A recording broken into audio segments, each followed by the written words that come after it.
What is going on, everybody? I'm Jaby joined by Brandon Sheely. Yeah. And we just got back from watching In Your Dreams, which is a new Netflix animation. It's an original by Netflix Animation, and we just came back from the movie premiere. I just want to say at the top, there's probably a modicum of bias in there because we were at the movie premiere with the cast and crew and all that stuff, and that does have an influence on your feelings. That aside, I really love this movie. That wasn't my feeling in the first 5 minutes. I wasn't sure where it was going. I was very apprehensive, and then it got into the throes of the story, and I was like, okay, I'm starting to enjoy this. And it was one of those experiences where as the movie went along, it just got better and better and better. Yeah. To the point where I was like, dang, I'm like really feeling this. Maybe it's easily accessible for me because it's like family stuff, and I love my brother and sister, thankfully. So, but Greg was there too from Real Rejects. He was there. Maybe that's why. Yeah, there was a whole bunch of people there. I thought the movie was fantastic, and I strongly recommend it as a watch in theaters. It's only in theaters for a week, as I was told. But, just like K-pop Demon Hunters, they might bring it back. And so you might get the opportunity to have like, whether you want to watch it streaming or in theaters, it's up to you kind of thing. And I'd say it's worthwhile to watch it in theaters.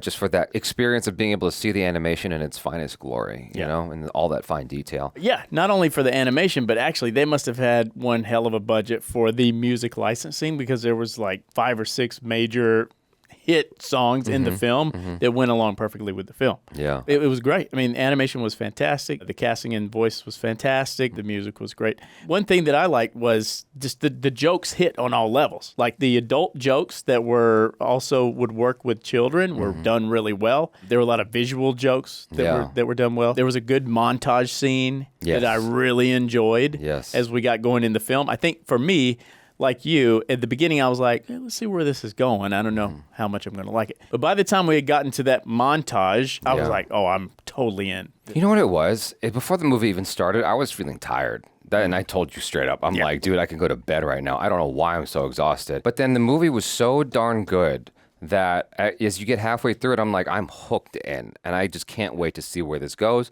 Don't know how they're going to pull it off. The music, funny you mentioned that. Near the top of the film, there's a song by Outkast. And I know there's like some saucy parts of this song, and it's a kid's movie. I'm like, how are they going to work this into a kid's movie? And they cut it off right before. It was a lot cut. Yeah. They cut a lot. Yeah, they cut it off. But we had some stellar voice talents here. I'm going to read it off the IMDb. So we had Jolie Hoang-Rappaport as Stevie, the older sister. That's a younger actress. And then Elias Janssen as Elliot, the younger brother. He's also a younger actor. Right. Then we had Simu Liu, a noteworthy name because of the MCU and all that. And then Cristin Milioti as the mom. Now, I'm not going to lie. I was trying to find her at the after party because I just wanted a single photo with her. I got a photo with Simu Liu, which you can see here. I didn't take up much of his time. I did talk to the director afterwards, and I was like, it was so good. I cried the whole time. And as someone who's half Asian, I'm like, oh my God, I feel so safe. It's good. So I run the channel Cinepals. See reactions to the movie on that channel. If you watch reaction videos ever, you will see it there. They will cry. It's fucking amazing. You did such a good job. Thank you so much. I appreciate you. Dude, you made me cry 3 times.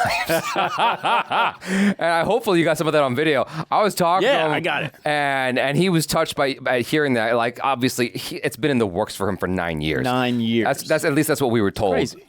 And watching the movie, I was like, bro, I even saw you. I was just like, I was fighting it, man, because I didn't have any tissue. You got a man tear? You got to wipe the tears away? I'm like, God damn, like, this is messing me up. For me, at least 3 times. 3 times. The film, It was 3 times for me as well. I mean, it was just a solid story. Yeah. Structurally, A+, dude. I'd say it definitely competes with the likes of Pixar. Absolutely. Yeah, it's definitely up there. It's better than a lot of Pixar movies to me. You know what I mean? I mean, there's some Pixar movies that I'm like, okay with. This was very solid.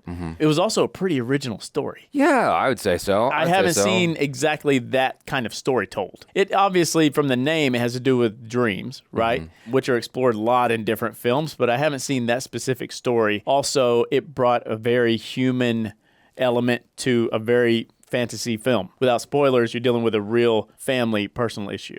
Yeah, I always do my non-spoiler reviews backwards. Okay, so we're going to give you just I'm going to give you just like a short blurb about what this movie's about. So you have this family that's a little bit, I was going to say hippy dippy. I wasn't sure like the best approach to it because they're like a band, right? Yeah, the mom parents. and dad were like a band at one point. They've got 2 kids now, and so they're well past their prime, and they're in a different stage of their lives. And so what you have are 2 kids who are very young adolescents. Yeah. I think if I had to guess, the girl's maybe in high school and the kid's like in 5th grade or something like that. Yeah, he's like 10. He's like 10 years old, right? And so what's happening is the parents are going through a time because the mom is concerned about their future and trying to support. Pops is still about living that dream. And so that's sort of creating a divergence between the mom and the pops. And the daughter can see that happening, and she is looking for any desperate means to save her family. And through some magical thing, there is a way which she finds that maybe there's a way that her and her brother can save their family from getting separated. And man, it hits you. It's like you can understand that as a kid growing up.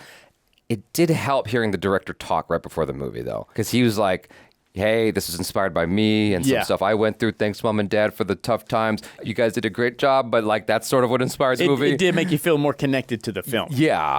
I was kind of thinking about that while watching the film. So there is probably some bias in there. I'm not going to lie. I'd say objectively, it still did a fantastic job. The story was told really well. Yeah. And you couldn't tell exactly where it was going, which I like. Because a lot of times you're halfway through the movie, you're like, okay, I know what's going to happen here. But the characters that they introduced throughout the film, especially towards the end of the film, you didn't know exactly how that was going to go with them. We didn't know whether they're really going to be helpful or a hindrance. That's true. Yeah. There's a lot of ideas in this movie that plays with the notion and, the realms of dreams and stuff like that. I liked some of the things they were playing with.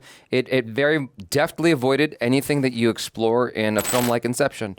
There's some rules and ideas that you usually get with a film like Inception, and like I've seen other things that kind of delve into dream-like stories and whatnot. This doesn't touch any of that for the most part, and it does such a nice job of staying family friendly. If you're a parent and you're wondering whether or not to take your kid to watch this, if your kid is really young, they might get frightened at some of the imagery in this movie because it does explore some perilous stuff. A little bit. Yeah. I will say this, though. There were kids at the premiere, and they were losing it. Like, they were loving it. Yeah. They were laughing. Like, that's true. If there was someone in our row that had, like, a pretty small kid, and they were just like they were loving it. They were laughing. That kid was fine. It's the parents I couldn't stand. They would not shut up. Like, just do it. We're at a movie premiere. Please stop. I could hear people crying around me sometimes during the movie. It's over your own tears.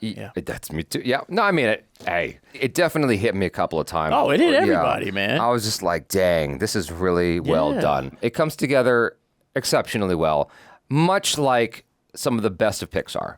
And so I feel like that's the easy comparison. I feel like that's going to be happening a lot. Pixar's up here. Yeah, they're like the gold standard, right? Yeah. And so I feel like you're probably going to see a lot of reviews comparing it to Pixar, which is totally sensible and fine. It's definitely something that you should watch in theaters if you can, or at least on a big TV, or as Martin Scorsese says, at least watch it on your iPad. And so you guys, thank you so much for hanging. I hope you watch it. Do let me know your feelings if you've seen it already by the time you see this review. I'm Jaby Kuwait. This is Brandon Sheely. Peace out.